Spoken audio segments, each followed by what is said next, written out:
Առաջինն այսօր ամբիոնին մոտեցավ ուժեղ Հայաստան խմբակցության պատգամավոր Հայկ Ֆարմանյանը մեղադրեց իշխանություններին տնտեսական սխալ քաղաքականության համար։ Ավելի ուշ Ֆարմանյանին հակադարձեց Ծովինար Վարդանյանը։ Հայաստանի Հանրապետությունը չունի տնտեսական որևէ ռեսուրս հարաբերություն փչացնել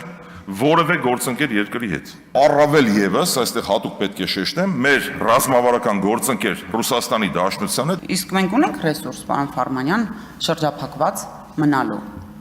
Ունենք մենք ռեսուրս նման, մեր պետությունը օրինակ տնտեսական ռեսուրս ունի,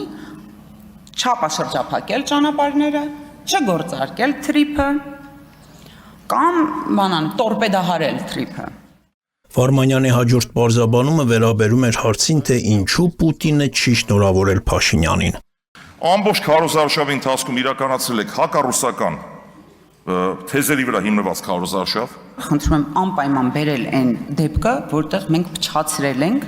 մեր նախաձեռնությամբ, հարաբերություն ենք փչացրել Ռուսաստանի Դաշնության հետ։ Մյուսները ներքին հարաբերություններից ավելի շատ խոսեցին, նաև կանխատեսումներ եղան, օրինակ ՔՊԱ-ական նոր պատգամավորներից մեկը այսպես պատկերացրեց ապագա խորհրդարանը։ Հայաստան դաշինքը մինչև քոքը մաշվել է ու հազիվել 2031 թվականին վերընտրվի կամ շանս ունեն այդպիսի, իսկ ուժեղ Հայաստան խմբակցությունը կարծում եմ մինչև 2031 էլ չի ձգի, պարոն Կարապետյան, ցավոք, որովհետև ես վստահ եմ, որ ձեր տակից եթե փողը հանում ենք, տակը բան չի մնում։ ՔՊԱ-ական նոր պատգամավորներից մեկն էլ հարց ուղեց ընդդիմադիր մեծ խմբակցության ղեկավարին, հիշեցնելով քարոզարշավի ժամանակ ամենաշատ քննարկված թեզերից մեկը։ Ուր են 300,000 ադրբեջանցիները, պարոն Կարապետյան։ Դրա պատասխանը ով է տալու, պարոն Կարապետյան։ Մեր ժողովրդին վախեցնելու, մեր ժողովրդին ահ տալու պատասխանը ով է տալու։ Քարոզարշավի շրջանին առնչվող հիշողություններով էր նաև ուժեղ Հայաստան խմբակցության պատգամավորի խոսքը Անդրանիկ Գևորգյանը իրենց քաղաքական ուժի լոռեցիներին նվիրաբերած հայտնի կոմբայնի կարևորությունից խոսեց։ Կոմբայնի գինը 38%-ն է Կուրթանի բյուջեին։ Կոմբայնը մարդկանց շատ է օգնելու։ Ինչ է արել ձեր ՔՊԱ-ական համայնքապետը։ Կոմբայնի փիլիսոփայությանը անդրադարձավ նաև Արման Եղոյանը։ Այս մեքենան միայն գյուղատնտեսական նշանակության չէ, եթե խոսքը քաղաքական գործընթացների մասին է, օրինակ վերևից ներքև կառուցվող իշխանության գաղափարախոսության։ Այն գաղափարախոսության մեջ, որ ընդդիմությունը առաջարկում է մեր պետությանը, իշխանությունը կառուցվում է վերևից ներքև։ Ոնց է կառուցվում։ Գալիս է մի մարդ,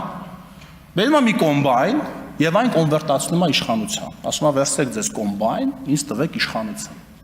Չշրջանցվեց նաև ընտրակեղծիքների թոփ թեման։ Արթուր Խաչատրյանը մի եզրակացության էր եկել, թե ինչու են ընտրակաշառքի համար ընդդիմադիրներին մեղադրող ՔՊԱ-ականները պասիվ։ Ենթադրաբար դուք նույնպես պետքա վիճարկեիք ընտրությունների թափանցիկությունը, ազնվությունը, արդյունքների իրականությունը, այլապես եթե այդ ամեն ինչի մասին որ դուք խոսում եք չլիներ, ստեղ նստած կլինեիք դուք, հավանաբար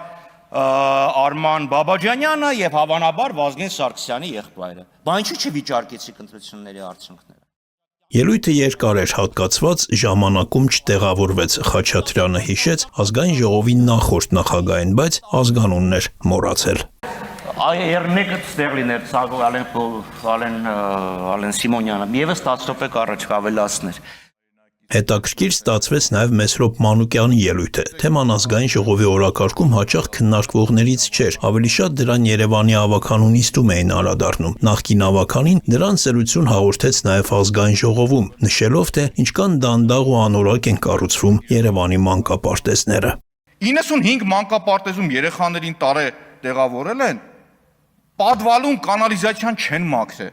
Երեք մեկն ասում էր ոնց որ Գրոզնին լինի։ Գրոզնին չգիտեմ, բայց 95 մանկապարտեզի բակը հիշեցնում է Գազան, Իսրայելի հարվածներից հետո, խայտառակությունը։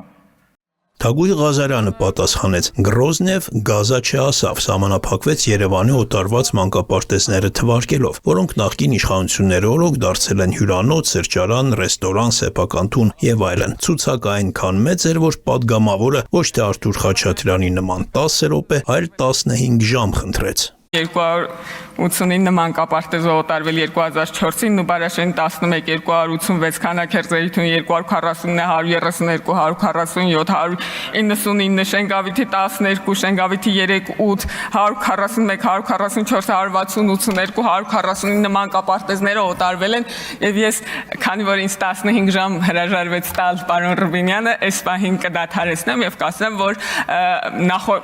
այդ քննիչ հանձնաժողովը, որի աշխատանքներին դուք չեք մասնակցել, ես առաջարկում եմ ավելի հուսալի բան կգաք կզեկուցեք ոնց են օտարվել, ում են օտարվել եւ ոնց են կառուցվել։ Թագուհի Ղազարյանի անավարտ մնացած ելույթի քաղաքական մասը շարունակեց Անդրանիկ Քոչարյանը, հիշեցնելով, թե երբ ու որ իրադարձությունից հետո սկսեցին սեփականաշնորհվել մանկապարտեզները, ակումբները եւ մյուս պետական կառույցները։ Եվ բոլորը, որը հարստացել են, ինչի մասին խոսում են մանկապարտեզներ ֆլան-ֆստան, տեղի ունեցել միայն հոկտեմբերի 27-ից հետո։ Ունեցվածքի բաժանում, մանկապարտեզների սեփականաշնորհում, իրար հրմշտոց, բայց չէ՞ որ Ռոբերտ Քոչարյանին հրավիրել Տեր-Պետրոսյանը, որպեսզի լուծեր խաղաղության խնդիրը։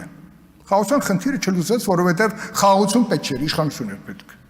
Սուր ելույթներով քննարկումները շարունակվեցին մի քանի ժամ։ Հիշեցնենք, որ առաջին նստաշրջանի օրակարգում դեռ շատ հարցեր կան։ Հաջորդը խորհրդարանը քննարկելու է ազգային ժողովի նախագահի տեղակալի պաշտոնում առաջադրված ընդդիմության թեկնածու Արամ Վարդևանյանի ընտրության հարցը։ Արտակ Հովհաննիսյան, Հորիզոն։